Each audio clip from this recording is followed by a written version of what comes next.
Hello friends, आज मैं आपके लिए क्वांट का पार्ट डीआई लेके आई हूँ। जैसा कि आपको पता है कि एसबीआई पीओ के एग्ज़ाम में डीआई एक इम्पोर्टेंट रोल प्ले करता है। एंड फ्रेंड्स, आने वाले एग्ज़ाम्स के अंदर अगर आप जीआई की अच्छे से प्रैक्टिस कर लेते हैं तो फ्रेंड्स आप 5 to 10 मार्क्स इजीली गेन कर सकते हैं आरआरबी पीओ एंड क्लर्क के एग्ज़ाम में।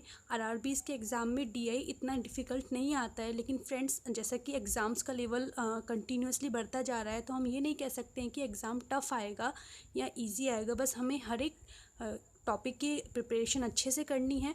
आज मैं आपके लिए लेके आई हूँ डीआई का टेबुलर फॉर्म। एंड फ्रेंड्स, माना जाता है कि जो टेबुलर फॉर्म होती है डीआई में ये ईजी होती है, लेकिन इसका एक टाइप ऑफ क्वेश्चन होता है जो बेस्ड होता है इनकम, एक्सपेंडिचर एंड प्रॉफिट के ऊपर। इस क्वेश्चन को करने में मोस्टली जो स्टूडेंट्स होते हैं उन्हें थोड़ी प्रॉब्लम होती है एंड वे इसे एग्ज़ाम्स में स्किप करते हैं। तो फ्रेंड्स, मैं आज आपके लिए इसका एक पार्ट लेके आई हूँ। अगर आप कुछ इसके फॉर्मूले से उन्हें इजीली लर्न कर लेंगे तो आप एग्ज़ाम में 5 to 10 मार्क्स इस टाइप के क्वेश्चंस में इजीली गेन कर सकते हैं। तो आइए फ्रेंड्स देखते हैं।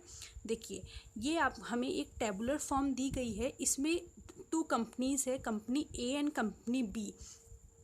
इन कंपनीज़ के हमें प्रॉफिट परसेंटेज गिवन है कि 2008 से लेकर 2013 तक कंपनीज़ ने जो भी अपना बिजनेस किया है उसमें इन्हें कितना कितना प्रॉफिट हुआ है।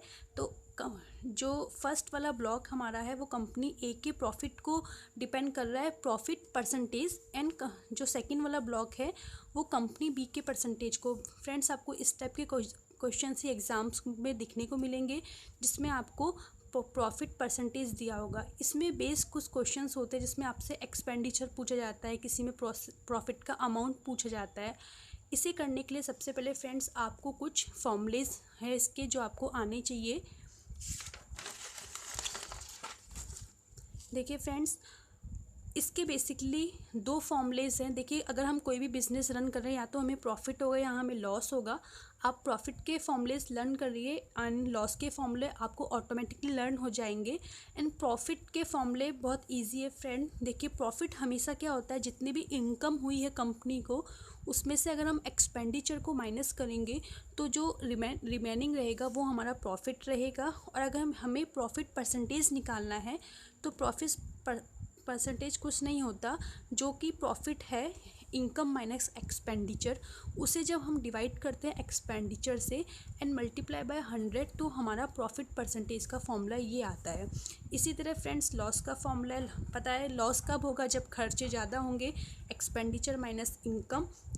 एंड लॉस परसेंटेज वही होता है, लॉस जो कि एक्सपेंडिचर माइनस इनकम है अपॉन एक्सपेंडिचर इंटू 100। फ्रेंड्स, आपको अगर आप ये 2 फॉर्मूले आप लर्न कर लेंगे तो ईजीली टेबुलर फॉर्म जो डीआई है उसका अगर इनकम से रिलेटेड अगर कोई क्वेश्चन आता है तो आप इसे ईजिली क्रैक कर लेंगे। और फ्रेंड्स, टेबुलर फॉर्म के अंदर एक कैलकुलेशन की पार्ट अगर नहीं की जाए, कैलकुलेशन टफ है या लॉन्ग लेंदी है, उसके अलावा एक यही इनकम, प्रॉफिट और एक्सपेंडिचर वाला एक क्वेश्चन बनता है जो कि एग्ज़ाम में थोड़ा टफ लगता है। अगर आप इसकी प्रैक्टिस पहले से कर लेंगे, फॉर्मूलाज याद कर लेंगे तो आपको एग्ज़ाम में कोई प्रॉब्लम नहीं होगी। तो हमने यहाँ पे फॉर्मूले देख लिए, प्रॉफिट के फॉर्मूले। तो देखिए फ्रेंड्स, इसमें हमें क्या दिखा है, इसमें 3 टाइप्स के वेरिएबल्स हैं। एक है प्रॉफिट, एक है इनकम, एक एक्सपेंडिचर। जैसा कि आपको पता है मैथमेटिक्स का रूल, अगर हमें कोई भी वैल्यू निकालनी है, जितने नंबर ऑफ़ वेरिएबल्स होते हैं हमें उतने ही नंबर ऑफ़ इक्वेशंस चाहिए होती है। दैट मीन्स इक्वेशंस का मीनिंग मेरा यहाँ से, अगर आपसे प्रॉफिट पूछा है तो डेफिनेटली आपको इनकम एंड एक्सपेंडिचर पता होना चाहिए, तभी आप प्रॉफिट निकाल सकते हैं। अगर आपसे एक्सपेंडिचर पूछा है तो फ्रेंड्स आपको प्रॉफिट एंड इनकम पता होनी चाहिए। दैट मीन्स अगर कोई भी एक वेरिएबल आपसे पूछा गया है तो आपको रिमेनिंग 2 वेरिएबल्स आपको पता होने चाहिए। तो फ्रेंड्स, इससे रिलेटेड कुछ क्वेश्चंस में इंपॉर्टेंट क्वेश्चंस मैंने लिए हैं, उन्हें देखते हैं। सबसे पहले फ्रेंड्स, क्वेश्चन नंबर फर्स्ट है मेरा। क्वेश्चन एक बार हमारे क्वेश्चन को हम फिर से निकाल लेते हैं। देखिए फ्रेंड्स, क्वेश्चन है मेरा, if income of company B की income in 2011 was 6.3 lakh. What was expenditure? Friends हमें गिवन है कि कंपनी बी की 2011 पे इनकम गिवन है, कितनी थी इनकम 6.3 लाख। अब आपसे पूछा गया है कि आपको उसका एक्सपेंडिचर निकालना है। इनकम आपको गिवन है और आपको क्वेश्चन में क्या गिवन है, क्वेश्चन में आपको 2011 में कंपनी बी का प्रॉफिट परसेंटेज कितना हुआ है friends, profit percentage 25%।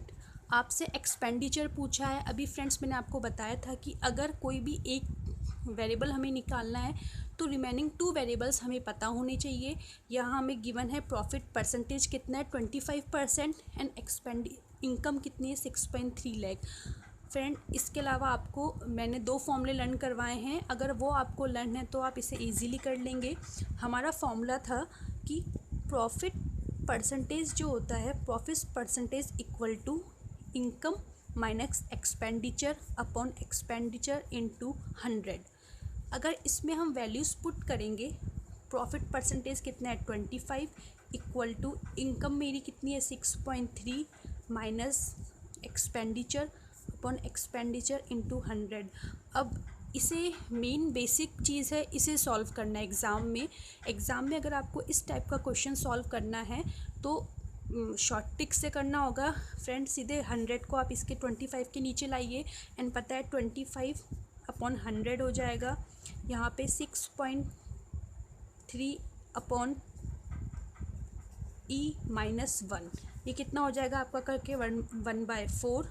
So 1/4 equal to, plus को जब आप इधर लेके आएंगे तो माइनस को +1 हो जाएगा इक्वल टू 6.3 अपॉन एक्सपेंडिचर, यह आपका हो जाएगा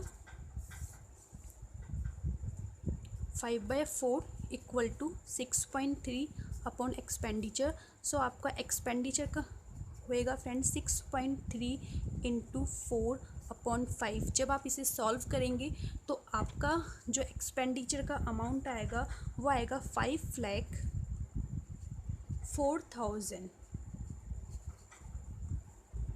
सो फ्रेंड मैंने सिर्फ एक जो पीछे जो फॉर्मूला था उससे सॉल्व करके आपको दिखाया। ये आपका लॉन्ग प्रोसेस है, लेकिन अगर आप नोट करना चाहेंगे तो आपका डायरेक्ट फॉर्मूला बनता है। ये फॉर्मूला जो मैं आपको लिखवा रही हूँ ये मैंने जो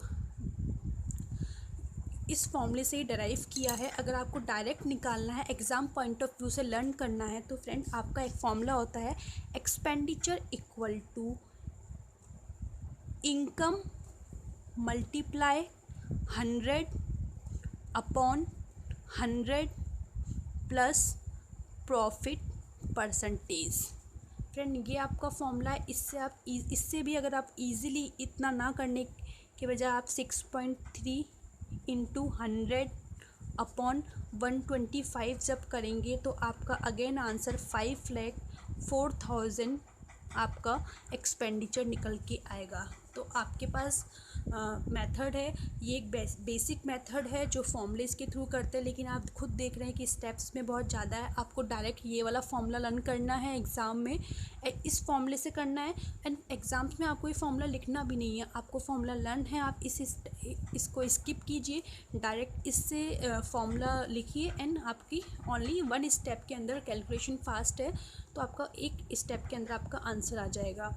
ठीक है फ्रेंड्स, सेकंड क्वेश्चन है if income of company A in and company B was equal in 2008, what was respective ratio of their expenditure in the same year। क्या कहा गया है कि अगर 2008 में कंपनी A और कंपनी B दोनों की इनकम इक्वल है तो हमें क्या निकालना है, उसका एक्सपेंडिचर का रेशो निकालना है। अभी फ्रेंड मैंने आपको एक फॉर्मूला करवाया है, मैंने क्या बताया है कि एक्सपेंडिचर इक्वल टू क्या होता है income into 100 upon 100 plus B. अब हमें गिवन है कि 2008 में company A and company B की जो इनकम है वो इक्वल होने वाली है। सो एक्सपेंडिचर का फॉर्मूला क्या होगा, आई इनकम जो कि इक्वल है into 100 upon 100 plus profit of company A in 2008 कितना है 45 इक्वल टू ये एक्सपेंडिचर आया है कंपनी ए का इक्वल टू इनकम आई मैंने इसलिए लिया है क्योंकि हमें गिवन है कि दोनों की इनकम इक्वल है I into 100/100 plus profit of company B in 2008 कितना है 35।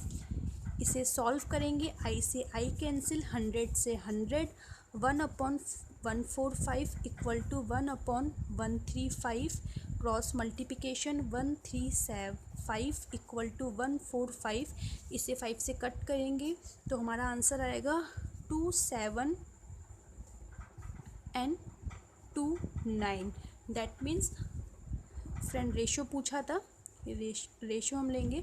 दैट मीन्स हमारा जो आंसर आया है रेशो जो आया है इन दोनों के बीच में रेशो कितना आया 27:29। ये हमारा क्या है रेशो आया है दोनों के एक्सपेंडिचर का। देखिए कितनी इजीली सॉल्व हो गया। हमने वही फॉर्मूला लगाया, हमें गिवन था कि दोनों की इनकम सेम है, दोनों के बीच में रेशो पूछा था, इनकम हमने सेम रखी एंड हमने एक्सपेंडिचर का फॉर्मूला लगाया income into 100/100 plus profit percentage, income into 100/100 plus profit percentage. इससे हमारा दोनों कंपनीज़ की एक्सपेंडिचर का रेशो निकल के आ गया। ये 2 टाइप्स के क्वेश्चन है फ्रेंड जो दोनों ही एक ही फॉर्मूले से हुए हैं, जो कि बहुत ही छोटा फॉर्मूला है।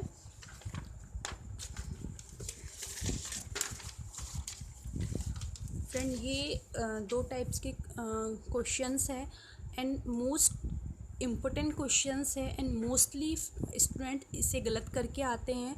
दोनों में डिफरेंस कुछ नहीं है, डिफरेंस है तो बस लैंग्वेज का। अगर आप लैंग्वेज इजीली समझ जाते हैं तो इसे आराम से कर लेंगे, लेकिन एग्ज़ाम्स में इतनी पेशेंस नहीं रहता है तो हम क्वेश्चन इजीली नहीं पढ़ पाते हैं। यही वो क्वेश्चंस है जो स्टूडेंट्स को ट्रैप करते हैं, जिनसे उनके माइनस मार्किंग होती है। क्वेश्चन हमारा गिवन है What was the average profit percentage of company A in all the years together? Again read कर रही हूँ कि कंपनी ए का प्रॉफिट परसेंटेज कितना है एवरेज किसका पूछा है फ्रेंड्स प्रॉफिट परसेंटेज का ऑल द ईयर्स में। सो इस टाइप के क्वेश्चन में हमसे पूछा गया है एवरेज पूछा है प्रॉफिट परसेंटेज का। जब भी आपसे प्रॉफिट परसेंटेज का पूछा गया हो और क्वेश्चन में आपको प्रॉफिट परसेंटेज ही गिवन है तो इजीली आप ऐड करेंगे। कंपनी ए के लिए पूछा है 45 and 40, 45 plus 40 plus 35 plus 30 plus 45 plus 35। Exam में आप इस तरह से नहीं करेंगे, डायरेक्ट करेंगे। ये मैं सिर्फ आपको करने के लिए बता रही हूँ। इसका ऐड करने पे हमारा आएगा, इन सबको ऐड करेंगे तो आपका 230 आएगा। 230 अपन टोटल कितने हैं 6। इसको सॉल्व करने पे आपका 6 3 जा 18 and 5 0 6 8 point something 3 point something आपका एवरेज आ जाएगा। फ्रेंड ये जो क्वेश्चंस किए हैं ये क्वेश्चन मैंने निकाला है, डायरेक्ट मैंने एवरेज निकाल लिया क्योंकि मुझे गिवन था कि मुझे एवरेज का प्रॉफिट परसेंटेज निकालना था और क्वेश्चन में मुझे एवरेज गिवन थे। सेम ऐसा ही क्वेश्चन है, सिर्फ एक लैंग्वेज का डिफरेंस क्या है। What is the average amount of profit by company B in all the years. Company B के लिए पूछा है, वो कोई बात नहीं, यहाँ पे कंपनी ए भी हो सकती है। इस वाले क्वेश्चन में आपसे पूछा था एवरेज पूछा था प्रॉफिट परसेंटेज का, इसमें आपसे पूछा है एवरेज प्रॉफिट अमाउंट का। देखिए जब भी आपसे एग्ज़ाम में प्रॉफिट परसेंटेज का एवरेज पूछा जाएगा आप इजीली जितने भी परसेंटेज गिवन हैं उन्हें ऐड करेंगे, डिवाइड बाय टोटल रिकॉर्ड जितने हैं उनसे हमने डिवाइड कर दिया। लेकिन इसमें आपसे पूछा है अमाउंट जो एक्चुअल में अमाउंट होने वाला है, लेकिन हमें अमाउंट पता होने के लिए इनकम और एक्सपेंडिचर दोनों का पता होना चाहिए, जो कि हमें पता नहीं है, इसलिए इस वाले क्वेश्चन का आंसर होगा कांट बी डिटरमाइंड। एग्ज़ाम्स में गलती हम यही करते हैं कि हम क्वेश्चन अच्छे से रीड नहीं करते हैं, या क्वेश्चन हमने एक टाइप का ही क्वेश्चन किया हुआ होता है, इस टाइप के क्वेश्चंस में भी हम ऐड करते हैं और डिवाइड करके ये आंसर दे आते हैं, या फिर इस टाइप के क्वेश्चंस में हम कांट बी डिटरमाइंड दे के आ जाते हैं, जो कि आंसर हमारा गलत होता है। तो ये दो टाइप्स के क्वेश्चंस है जो आपको अच्छे से इनमें डिफ्रेंशिएट करना है।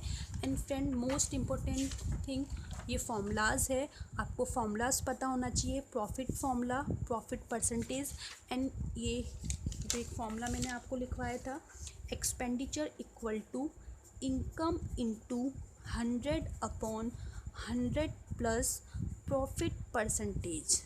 इस फॉर्मूले से आपके टेबुलर फॉर्म के ये वाले क्वेश्चन इजीली हो जाएंगे। एंड जहाँ तक मैंने देखा है, सर्च की है, टेबुलर फॉर्म के अंदर जो भी क्वेश्चंस आते हैं, ये वाले income expenditure related questions tough questions में से हैं, जो कि टाइम लेते हैं। टाइम इसीलिए लेते हैं क्योंकि फॉर्मूलाज पता नहीं होते हैं, एंड इस टाइप के क्वेश्चंस में डिफ्रेंशिएट करना नहीं आता है। तो फ्रेंड्स, आप इस टाइप के क्वेश्चंस की प्रैक्टिस कीजिए। मैंने आज आपको एक क्वेश्चन करवाया है, आप और सर्च कीजिए एंड इस टाइप के एक दो क्वेश्चंस और करके देखिए। उसके बाद आप इजीली आने वाले आरआरबी पीओ के एग्ज़ाम में 5 to 10 मार्क्स इजीली ले आएंगे। अगर आपको मेरा वीडियो अच्छा लगा हो तो प्लीज़ लाइक कीजिए, सब्सक्राइब कीजिए एंड शेयर कीजिए, एंड प्लीज़ कमेंट करना ना भूलिए।